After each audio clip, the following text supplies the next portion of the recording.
Parsvakonasana A, or Uttita Parsvakonasana, or extended side angle, comes after the triangles. So we're in Samasthitihi. Inhale, we take a wide step out to the side, wider than the triangles.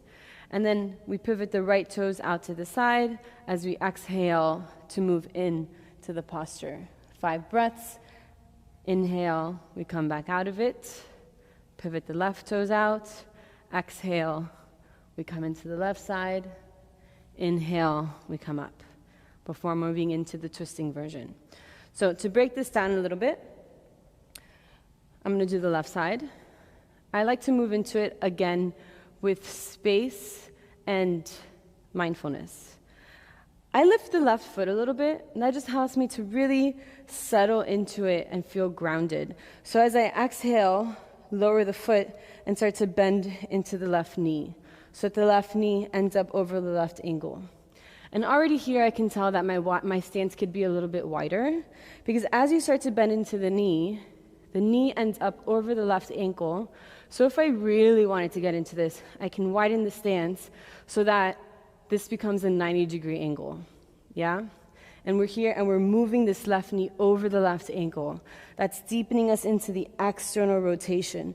So you could even, with your hand, roll the thigh back and down. Yeah? So that you might feel an opening through the inner thighs. If that's a little bit tight, then maybe you just kind of make the stance a little bit shorter and the thighs at a diagonal, which is okay. Totally fine. As long as the knee isn't passing the toes. That's really hard, so I don't know why you would want to do that. One thing I also see common in this initial stance is forgetting about this back foot. So this foot starts to collapse, and the outside edge starts to lift, and the arch starts to collapse. So just like triangle, you want to feel the feet pressing down and away from each other. So that means the left heel is pressing down and forward, and the outside edge of the right foot is pressing down and back.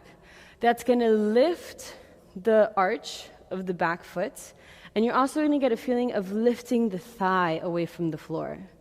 And then same thing with pressing the heel down and forward, you're going to feel like you're lifting the thigh away from the floor. So you want to create this sensation of really rooting down and pressing the feet out, and that's going to give you a sensation of lifting up with effortlessness. So you're not collapsing down onto the feet or into the joints, right? We're rooted to rise up. So once we're here, we have this basically Virabhadrasana position.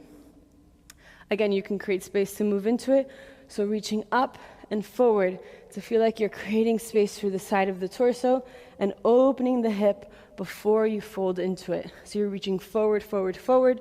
The hand can come to the floor. It can come onto a block, or you can bring the forearm to the thigh. And then you're bringing the arm over your head. So you're here, starting from the ground up. Again, make sure the arches aren't collapsing. And you're pressing this right knee, or this left knee, sorry, in my case, back towards the arm. And pushing it back against the arm is going to really make sure you're rotating externally into this thigh, and also protecting the knee joint. You want to stack the knee directly over the ankle, and that's how it's most supported. And then with the pelvis, very similar to Trikonasana. Drop the tailbone, so it's reaching towards the back heel. Draw the lower ribs in, draw the lower belly in, and then as you reach the arm over your head, it feels like you're reaching the rib cage away from the pelvis without arching the back. Yeah, it might feel like by arching you can reach more, but really by drawing in, you can connect into the ground more and therefore reach more. With the arm, you want to wrap the shoulder blade around towards the front, just like an Ekam inhale. And then from there, you reach, so that when you reach, you feel this stretch through the side of the body, right? If you reach like this, it doesn't have the same effect.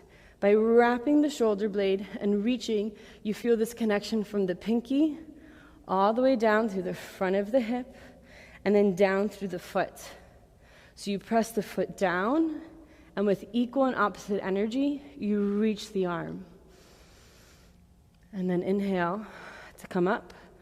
Good.